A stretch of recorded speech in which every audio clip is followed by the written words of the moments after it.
السلام عليكم، ازيكم عاملين ايه؟ يا رب تكونوا في احسن حال. اللهم صل وسلم وبارك على سيدنا محمد وعلى اله وصحبه اجمعين.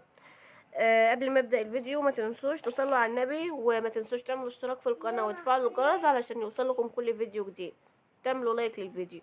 هو طبعا الفيديو ده ملوش محتوى، يعني ما فيش وصفه او طبخه تتعلموها فيه، بس هو انا حبيت ان انا اسلم عليكم واقول لكم ان انتوا وحشتوني جدا جدا.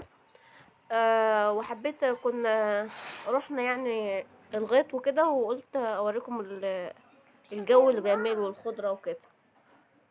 شوفوا يا ماما عشان ايه. كان نفسي اخليلكم الصوت الطبيعي بتاع الفيديو، بس للاسف يعني كان في دوشة واصوات كتيرة قوي، ما كنتش هتعرفوا تستمتعوا يعني بالفيديو وكده، ومع ان دلوقتي في دوشة بس معلش بقى استحمل. هو ده انا مش متأكد هو ايه بالظبط، بس على ما اظن اللي هو بعد كده هيبقى اسمه لوف، اللي هو اسمه جوز لوف، اللي هو بيتعمل منه اللفة اللي ناخد بها شاور وكده يعني. ودي المكنة بتاع المية دي اللي بتوصل المية للغيط عشان تسقي الأرض، تقريبا بتجيب من البحر وبتوصل كده، ليها زي مجرى وبتودي الغيط.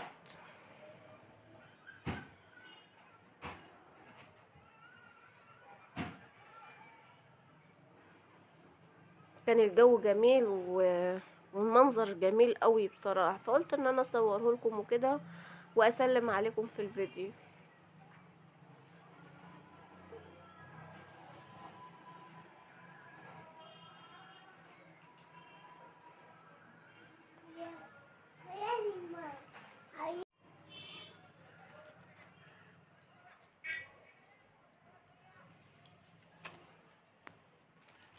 لو عجبكم الفيديو ده وحسيتوا براحة نفسية كده وانتوا بتتفرجوا عليه، ما تنسوش تعملوا لايك للفيديو وتشتركوا في القناة علشان اي فيديو ننزل ويوصلكم بسرعة وتتفرجوا عليه.